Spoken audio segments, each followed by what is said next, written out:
So guys next अब हम यहाँ पे देखेंगे conditional statements in C language. ठीक है, तो कंडीशनल स्टेटमेंट्स क्या होती हैं? बेसिकली जो सी में जो कंडीशनल जो स्टेटमेंट्स होती हैं वो होती हैं if statement, if else statement, ठीक है, और एल्स इफ़ स्टेटमेंट भी होती है, और नेस्टेड ऐसे ही nested if nested else if और नेस्टेड इफ़ एल्स स्टेटमेंट्स भी होती हैं। ठीक है, तो वन बाय वन हम इन सभी को डिस्कस करेंगे। तो सबसे पहले आज के वीडियो में आज हम इफ़ स्टेटमेंट के बारे में डिस्कस करेंगे। तो इफ़ स्टेटमेंट बेसिकली क्या होती है, इसको हम क्यों यूज़ करते हैं?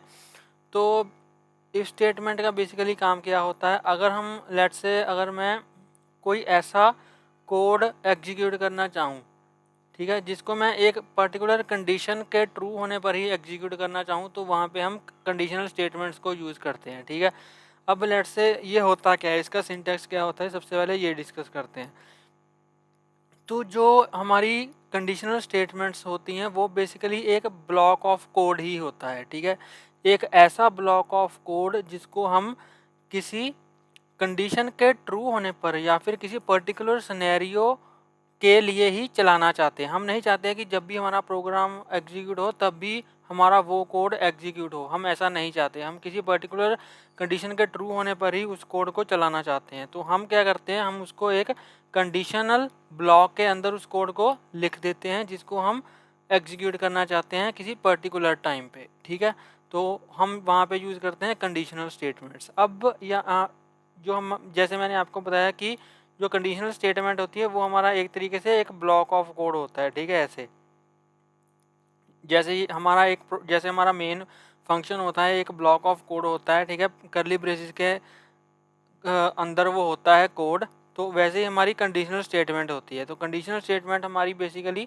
जो कंडीशनल स्टेटमेंट का जो ब्लॉक होता है वो मेन फंक्शन के अंदर ही होता है। ठीक है, अब ये जो इसमें लेट्स से मैंने कुछ यहाँ पे लाइंस लिखी हैं। ठीक है, अब ये जो लाइंस है वो कैसे एग्जीक्यूट होंगी? ठीक है, यहाँ पे हम एक कंडीशन लिख देंगे। ठीक है, लेट्स से यहाँ पे मैंने एक कंडीशन लिख दी, तो अगर ये कंडीशन ट्रू होगी, अगर इसका जो रिजल्ट है वो ट्रू होगा, ठीक है, इस कंडीशन का अगर रिजल्ट जो है वो ट्रू होगा तब भी ये जो लाइंस हमने लिखी हैं इसको इस ब्लॉक के अंदर तभी ये एग्जीक्यूट होंगी, अदरवाइज ये एग्जीक्यूट नहीं होंगी। ठीक है, और यहाँ पे हम क्या, इसका जो प्रॉपर सिंटैक्स है वो ऐसे ही होता है। ठीक है, यहाँ पे हम इफ़ लिखते हैं और यहाँ पे पैरेंथेसिस के अंदर हम एक कंडीशन दे देते हैं। अगर ये कंडीशन ट्रू होती है तब भी ये हमारा जो ब्लॉक है इसके अंदर जो भी हमने कोड लिखा है तब भी वो एग्जीक्यूट होता है। अगर ये कंडीशन फॉल्स होती है तो ये जो लाइंस है ये भी एग्जीक्यूट नहीं होंगी। ठीक है, तो ये एक बेसिक सा जो थ्योरी है इफ़ कंडीशन की वो मैंने आपको बताई। अब चलिए इसको प्रोग्रामेटिकली भी इसको करके देखते हैं कि कैसे जो इफ़ कंडीशन है वो काम करती है। तो चलिए मैं चलता हूँ अपने VS कोड के अंदर। यहाँ पे मैं एक फ़ाइल क्रिएट करूँगा। ठीक है, और यहाँ पे फाइल का नेम मैं लिख दूँगा लेट्स से इफ़ कंडीशन। ठीक है, if underscore condition dot c. ठीक है जी, तो यहाँ पे हम अपना कोड लिखेंगे। अब सबसे पहले हम क्या करते हैं, सबसे पहले हम यहाँ पे इंक्लूड करेंगे अपनी studio.h फाइल को। ठीक है, उसके बाद हम यहाँ पे क्या करते हैं, अपना मेन फंक्शन डिफाइन करते हैं इंट मेन, और इसके बाद यहाँ पे मैं लिख दूँगा इसके अंदर रिटर्न 0। ठीक है, तो ये हमारा मेन फंक्शन का जो बेसिक सिंटैक्स है वो ये है। अब इसके अंदर लेट्स से हम कैसे कंडीशन को यहाँ पे करेंगे, कैसे कंडीशन स्टेटमेंट लिखेंगे। अब लेट्स से यहाँ पे मैं एक वेरिएबल सबसे पहले लिखता हूँ। ठीक है, इंट मैंने एक वेरिएबल ले लिया। अब लेट्स से हम यहाँ पे क्या करते हैं, सिंपल सा कॉन्सेप्ट देखते हैं कि हम यहाँ पे ये चेक करेंगे अगर कोई नंबर यूज़र एंटर करता है तो हम ये देखेंगे कि वो नंबर जो है वो लेट्स से 10 से ग्रेटर है या 10 से लेस है।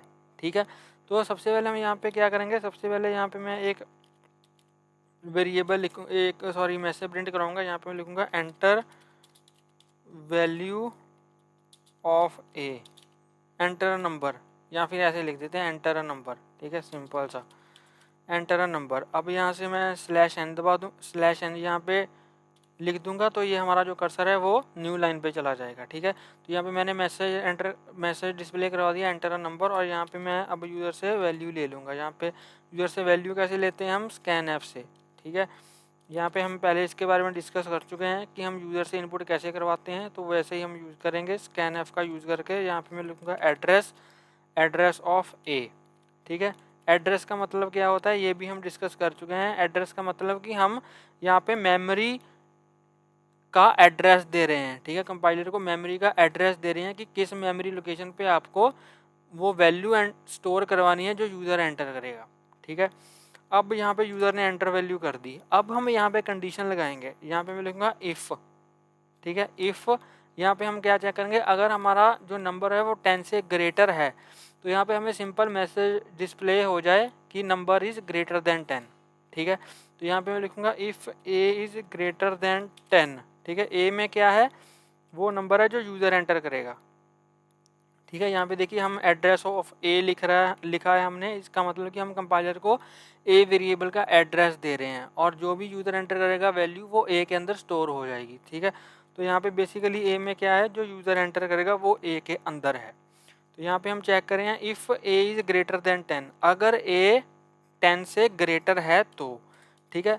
अब जो ये मैंने ब्लॉक लिखा, ठीक है, ये जो मैंने ब्लॉक लिखा ये तभी एग्जीक्यूट होगा अगर ये कंडीशन ट्रू होगी। मतलब कि अगर यूज़र 10 से कोई ग्रेटर नंबर यहाँ पे एंटर करेगा तभी जो ये वाला ब्लॉक है हमारा चलेगा। अगर ये कंडीशन फॉल्स हो जाएगी, मतलब कि अगर यूज़र ने 10 से कोई कम नंबर यहाँ पे एंटर किया तो ये वाली जो कंडीशन है वो यहाँ पे नहीं चलेगी, ठीक है, वो यहाँ पे नहीं चलेगी। तो यहाँ पे मैं लिखूँगा प्रिंट एफ,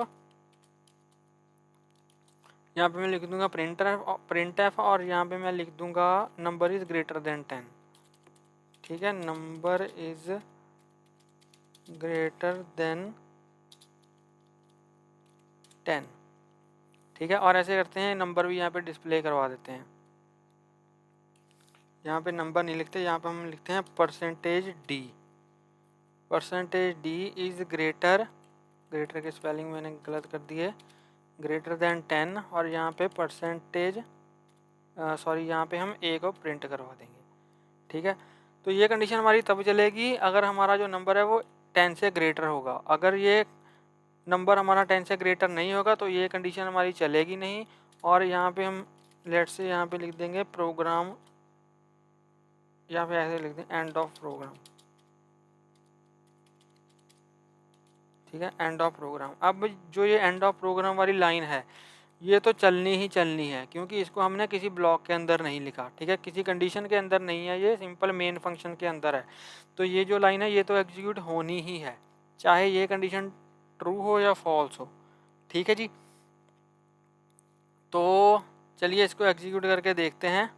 सबसे पहले क्या करते हैं, इसको सेव करते हैं प्रोग्राम को। सेव करने के बाद अब यहाँ पे मैं इसको रन करूँगा, ठीक है। रन करने के लिए यहाँ पे टर्मिनल में जाएंगे और यहाँ पे मैं लिखूँगा GCC और यहाँ पे लिखूँगा डॉट और अपने प्रोग्राम का नेम। हमारा प्रोग्राम का नेम क्या है, if underscore condition dot c, ठीक है। जैसे इसको यहाँ पे मैं एंटर प्रेस करूँगा तो ये इसने पता नहीं क्या दे दिया, एरर दे दिया, क्या एरर दे दिया भाई ने।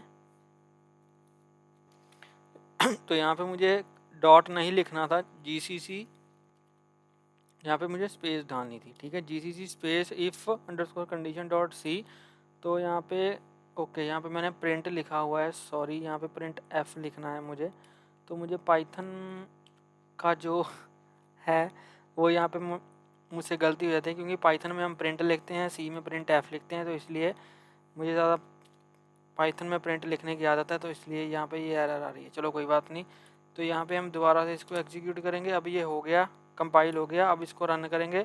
रन हम इसको कैसे करेंगे, यहाँ पे मैं ए लिखूँगा और टैब प्रेस करूँगा तो यहाँ पे ./a.exe आ जाएगा और यहाँ पे मैं एंटर प्रेस करूँगा तो ये देखिए इसने यहाँ पे बोला एंटर अ नंबर, तो यहाँ पे मैं एंटर नंबर करूँगा। लेट्स से अगर मैंने 57 एंटर कर दिया, ठीक है। अब 57 जो है वो 10 से ग्रेटर है, ठीक है। तो इसका मतलब ये कंडीशन ट्रू हो जाएगी और हमारा ये जो लाइन है ये एग्जीक्यूट हो जाएगी, ठीक है। और जो मैंने ये ब्लॉक के बाहर लिखी है प्रिंट एफ, ये तो एग्जीक्यूट होनी ही है, ठीक है। मतलब कि हमें यहाँ पे 2 लाइन्स दिखेंगी एज अ आउटपुट। तो यहाँ पे मैं इसको एंटर प्रेस करूँगा तो यहाँ पे ये देखिए इसने क्या बोला, 57 इज़ ग्रेटर दैन 10 और एंड ऑफ प्रोग्राम। ठीक है, तो यहाँ पे मैं क्या करता हूँ, यहाँ पे /n लगा देता हूँ ताकि जो ये नेक्स्ट लाइन है ये न्यू लाइन में प्रिंट हो। तो मैं इसको दोबारा से कर दूँगा सेव, दोबारा से सेव करूँगा, दोबारा सेव करने के बाद यहाँ पे इसको दोबारा से कंपाइल करूँगा और यहाँ पे इसको दोबारा से एग्जीक्यूट करूँगा। तो यहाँ पे फिर से 57 एंटर कर दूँगा। तो यहाँ पे देखिए 57 इज़ ग्रेटर दैन 10 और एंड ऑफ प्रोग्राम। ठीक है, ये दोनों लाइंस यहाँ पे प्रिंट हो रही हैं। अब मैं क्या करता हूँ, लेट्स से मैं यहाँ पे क्या करता हूँ, लेट्स से मैं ऐसी कंडीशन यहाँ पे डालता हूँ, ऐसा नंबर डालता हूँ जो 10 से कम है। तो लेट्स से मैंने 5 डाला। ठीक है, अब ये यहाँ पे चेक करेगा 5 इज़ ग्रेटर दैन 10। तो ये तो कंडीशन फॉल्स हो गई क्योंकि 5 तो 10 से कम होता है। तो ये हमारा जो ब्लॉक है वो नहीं चलेगा, सिंपल हमें ये एक ही लाइन यहाँ पे दिखेगी। ठीक है, तो यहाँ पे मैं एंटर प्रेस करूँगा तो यहाँ पे देखिए एंड ऑफ प्रोग्राम आ गया। ठीक है, इसने ये नहीं बताया कि जो हमारा नंबर है वो 10 से ग्रेटर है, क्योंकि ये कंडीशन फॉल्स होगी तो इसलिए हमारा जो इफ़ वाला ब्लॉक है वो नहीं चला। ठीक है, तो ये है हमारी इफ़ कंडीशन। नेक्स्ट वीडियो के अंदर हम क्या करेंगे, हम नेस्टेड इफ़ का कंसेप्ट देखेंगे, मतलब कि एक इफ़ के अंदर एक और इफ़। तो आई होप आपको अभी तक का ये वीडियो जो है वो समझ आया होगा। इसमें ज़्यादा ये कॉम्प्लेक्स नहीं है, सिंपल सा ही कॉन्सेप्ट है इफ स्टेटमेंट का। अगर आप 2-3 प्रोग्राम अपने खुद से बना के देखोगे, खुद से प्रैक्टिस करोगे तो ये आपको अच्छे से समझ आ जाएगा। तो चलिए नेक्स्ट हम डिस्कस करेंगे नेस्टेड इफ स्टेटमेंट।